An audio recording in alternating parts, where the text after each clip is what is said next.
আজকের ভূমিকম্পের পরে আমরা যারা বেঁচে আছি তারা হচ্ছে সৌভাগ্যবান। দেখেন 5.7 মাত্রার ভূমিকম্পের ঝাঁকুনি যদি হয় এত কঠিন, এবং এটা যদি 9 মাত্রার ভূমিকম্প হতো, তাহলে আমি নিজেও জানি না যে আজকে আমার জানাজার নামাজটা কে পড়াইতো এবং কবরের মাটি কে খুঁড়তো।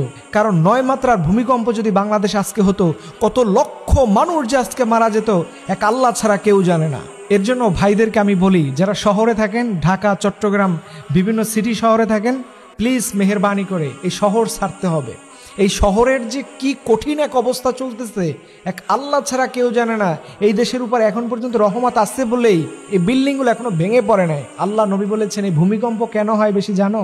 যেই সমাজে মদ বেড়ে যায়, নেশা বেড়ে যায়, যেখানে নারীদের অবাধ্যতা বেড়ে যায়, নারীদের খারাপ কাজ বেড়ে যায়, সেখানে আল্লাহর পক্ষ থেকে গজব আসে। এবং এটা যেদিন হবে, দেখছে না যে আজকে মানুষ ওভারব্রিজের নিচে খোলা রাস্তায় গেছে, মানুষ বাঁচার জন্য রাস্তায় দাঁড়াইছে। এখন রাস্তার উপরে আগে তো ওভারব্রিজ ছিল না, এখন ওভারব্রিজ। মানুষ চিন্তা করতেছে যে ওভারব্রিজ ভাঙা গায়ে না পড়ে। আল্লাহু আকবার। কত বিশ্ববিদ্যালয়ের ছাত্ররা 4 তলা 5 তলা, গার্মেন্টসের কর্মীরা এই ভূমিকম্পের ভয়ে নামতে গিয়ে তাদের কতজনের পা যে ভেঙে গেছে, কতজন মোবাইল রেখে যে পালিয়ে গেছে, এটা কোনো হিসাব নাই। আল্লাহু আকবার। কি কঠিন একটা সময় আমাদের জন্য আসতেছে। আল্লাহ বলছে ইযা যুলজিলাতিল আরদু জিলজালাহা ওয়া আখরাজাতিল আরদু আথকালাহা। যেদিন এই পৃথিবীকে আল্লাহ ঝাঁকিয়ে দিবেন, ভূমিকম্পের এই তীব্রতায় পৃথিবী সব উপড়ে ফেলবে। এই যে পৃথিবীর উপরে বিল্ডিংগুলো দাঁড়ায় আছে, এই বিল্ডিংগুলো সব উপড়ে ফেলবে। আল্লাহু আকবার। সেদিন ভয়াবহ একটা অবস্থা হবে। এই ভয়াবহ অবস্থা থেকে আপনাকে আমাকে যদি বাঁচাইতে চান, তাহলে অবশ্যই আপনাকে কোরআনের দিকে আসতে হবে। দেখেন, আজকের অল্প কিছু মানুষ সুযোগ পেয়েছে মাত্র ফজরের নামাজটা পড়ার, এবং আজকে কিন্তু জুমার দিন। এই জুমার দিনে কিন্তু কিয়ামত হবে। জুমার দিনে যে আজকে ভূমিকম্পটা হলো, এটা সাইন অফ কিয়ামত।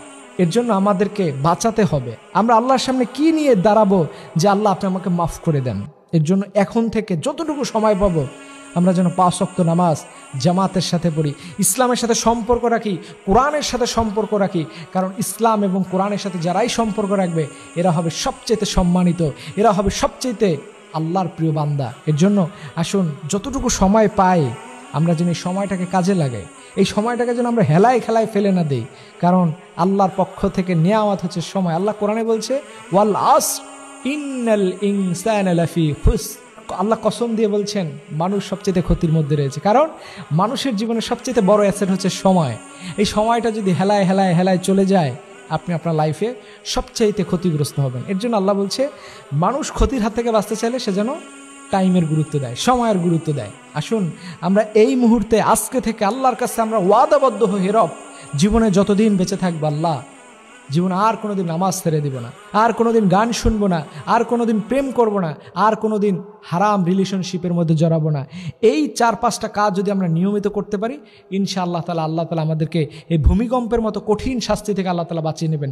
আল্লাহ রাব্বুল আলামিন আমাদের এই পুরো দেশবাসী সহ গোটা পৃথিবীর মানুষকে আল্লাহ ভূমিকম্পের মতো এই ভয়াবহ আযাব থেকে আল্লাহ হেফাজত করুক। সকলে আমিন।